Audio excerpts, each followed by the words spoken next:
ಇವತ್ತು ವಿದೇಶಾಂಗ ಇಲಾಖೆ ಹಾಗೂ ರಕ್ಷಣಾ ಇಲಾಖೆ ಸುದ್ದಿಗೋಷ್ಠಿಯನ್ನ ಕರೀತಾ ಇರೋದು. ಜಂಟಿ ಸುದ್ದಿಗೋಷ್ಠಿಯನ್ನ ನಡೆಸಲಿರುವಂತಹ ಎರಡೂ ಇಲಾಖೆಗಳು ಬೆಳಗ್ಗೆ 10 ಗಂಟೆಗೆ ನಡೆಯುತ್ತೆ ಈ ಒಂದು ತುರ್ತು ಸುದ್ದಿಗೋಷ್ಠಿ.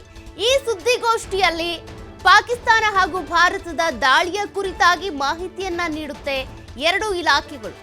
ಇವತ್ತು ವಿದೇಶಾಂಗ ಇಲಾಖೆ ರಕ್ಷಣಾ ಇಲಾಖೆ ಜಂಟಿಯಾಗಿ ಸುದ್ದಿಗೋಷ್ಠಿಯನ್ನ ಕರೆಯುತ್ತೆ 10 ಗಂಟೆ ಅಷ್ಟೊತ್ತಿಗೆ.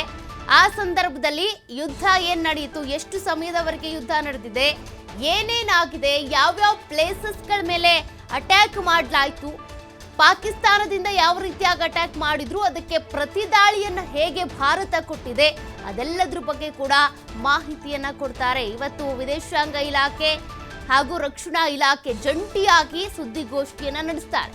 ಆಪರೇಷನ್ ಸಿಂಧೂರದ ಬಳಿಕವೂ ಕೂಡ ಈ ರೀತಿಯಾಗಿ ಅಟ್ಯಾಕ್ ಮಾಡುವಂತ ಅವಕಾಶವನ್ನ ಕೊಟ್ಟಿದ್ದೇ ಪಾಕಿಸ್ತಾನ ಈ ರೀತಿಯಾಗಿ ಅಟ್ಯಾಕ್ ಮಾಡಲಿ ಅಥವಾ ಅವಕಾಶ ಕೊಡ್ಲಿ ಅಂತಾನೆ ಇಂಡಿಯಾ ಕಾಯ್ತಾ ಇತ್ತು.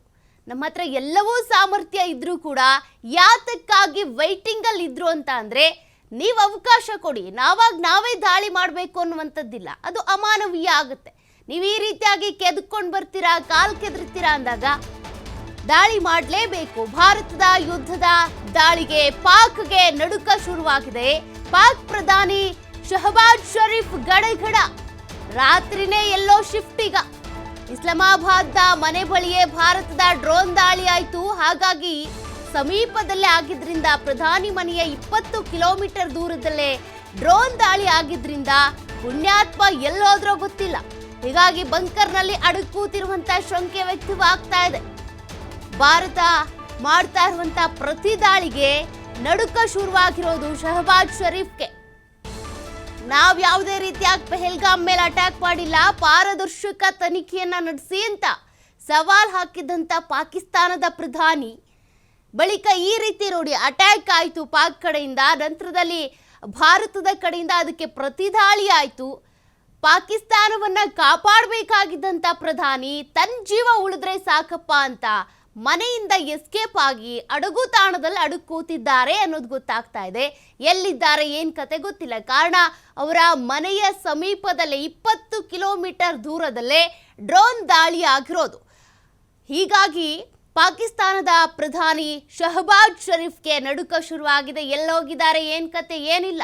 ಜನರ ಜೀವ ರಕ್ಷಣೆ ಮಾಡಬೇಕು, ಎಲ್ಲಿ ಅಟ್ಯಾಕ್ ಆಗಿದೆ, ಯಾವ ಸ್ಥಳಗಳು ಇನ್ನೂ ಉಳ್ಕೊಂಡಿದೆ, ಪಾಕಿಸ್ತಾನ ಎಷ್ಟು ಉಡಿಸಾಗಿದೆ, ಅದ್ಯಾವುದ್ರ ಬಗ್ಗೆನೂ ಕೂಡ ಪಾಕಿಸ್ತಾನದ ಪ್ರಧಾನಿಗೆ, ಬೇಜವಾಬ್ದಾರಿ ಪ್ರಧಾನಿಗೆ ಚಿಂತೆ ಇಲ್ಲ. ತನ್ನ ಜೀವ ಉಳಿದ್ರೆ ಸಾಕಪ್ಪ ಅಂತ ಎಲ್ಲೋ ಹೋಗಿರೋದು, ಪಲಾಯನ ಮಾಡಿರೋದು. ಯುದ್ಧವನ್ನ ಫೇಸ್ ಮಾಡುವಂತ ತಾಕತ್ತಿಲ್ಲ ಅಂದ್ರೆ ಸವಾಲ್ ಹಾಕೋದಕ್ಕೆ ಹೋಗಬಾರ್ದು. ಭಾರತಕ್ಕೆ ಎಲ್ಲ ಸಾಮರ್ಥ್ಯ ಇದ್ರೂ ಕೂಡ ಈ ರೀತಿ ಒಣ ಜಂಬ ತೋರಿಸ್ತಾ ಇರಲಿಲ್ಲ, ಒಣ ದಿಮಾಕಿನ ಮಾತಾಡ್ತಾ ಇರಲಿಲ್ಲ.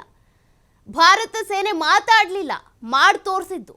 ಬಟ್ ಪಾಕಿಸ್ತಾನ ಬರೀ ಮಾತೆತ್ತಿದ್ರೆ ಸಾಕು, ಯುದ್ಧ, ಪರಮಾಣು ಬಾಂಬು, ಅಣ್ವಸ್ತ್ರ ಇದೆ, ಹಾಗೆ ಹೀಗೆ ನಾವು ಅಟ್ಯಾಕ್ ಮಾಡ್ತೀವಿ, ಭಾರತವನ್ನ ಉಡಿಸ್ ಮಾಡ್ತೀವಿ, ಭಾರತದ ಸೇನೆಯ ಹೆಣಗಳ ಮೇಲೆ ನಡ್ಕೊಂಡು ಹೋಗ್ತೀವಿ, ಹಂಗೆ ಹಿಂಗೆ 1-2 ಹೇಳಿಕೆ, ಬರೀ ಬಡಾಯಿ ಕುಚ್ಕೊಂಡಿದ್ದೆ ಆಯ್ತು.